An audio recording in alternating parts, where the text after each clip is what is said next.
Oh, friends, I'll tell you. Boy, did I sleep good last night. Why? Because I worked in produce yesterday at the supermarket I work for. Oh my gosh. No, I think my whole shift, I was in produce. We got, evidently a load came and there wasn't enough people in the produce department. So yep, I got drafted. And oh my heavens. Usually, if I work in produce, it's only for an hour or so. They're just shorthanded for a little bit, waiting for someone to come in.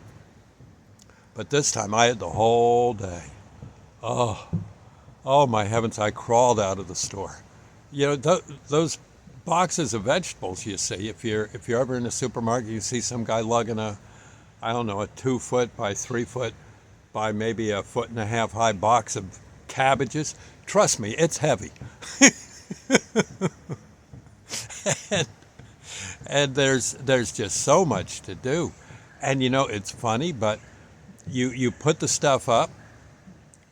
I've never seen anything like this, and it's in a way it's a store owner's dream. I would put up a box of cabbages or lettuce, let's say, and there it is. It all looks nice. There you go. I go off and do something else. Maybe I'm fixing up there's a little display case full of blueberries and strawberries, so I'm working on that. I go past the cabbage section, the one I had done, and where's the cabbages? They're gone. The stuff sells so fast in produce. People really go for their vegetables, which is good. Nothing wrong with that, but whoa, you really need to be on your toes when you're doing produce. It's almost everything else. There's more than enough on the shelf to handle an onslaught. But a lot of times in produce, it's kind of first come, first served. And boy, people really, really buy those vegetables and fruits and such. In a way, it's kind of cool. I mean, it is kind of cool, but you need a staff. Boy, you need to really be rolling to keep it cooking. I don't know what the profit margin is on vegetables. I imagine it's as good as anything else in a supermarket.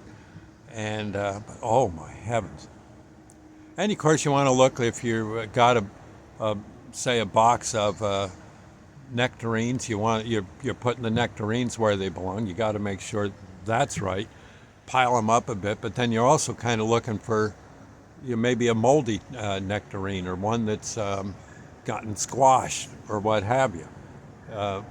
You got to look it all over as you're putting it out. You don't want to leave some godforsaken chopped up pear in the pear section. It's just that's not going to swing it. So it's actually you've really got to keep an eye on that particular department, and it's not for the faint of heart. Although I got to say, I felt pretty good about everything after working in supermarkets for so long. For an old guy, I'm in pretty good shape, so I didn't have too bad a time adjusting to the onslaught, shall we say, in produce. It was, in a way, it was an eye opener, and I have a new respect for the people that work in those departments. That is not easy, and it does take some getting used to, I would think. But anyway, next time you're buying a few potatoes, just keep that in mind. The guy that put them potatoes there is really a special person. Really, you get right down to it, they are. I'll see you later. God bless.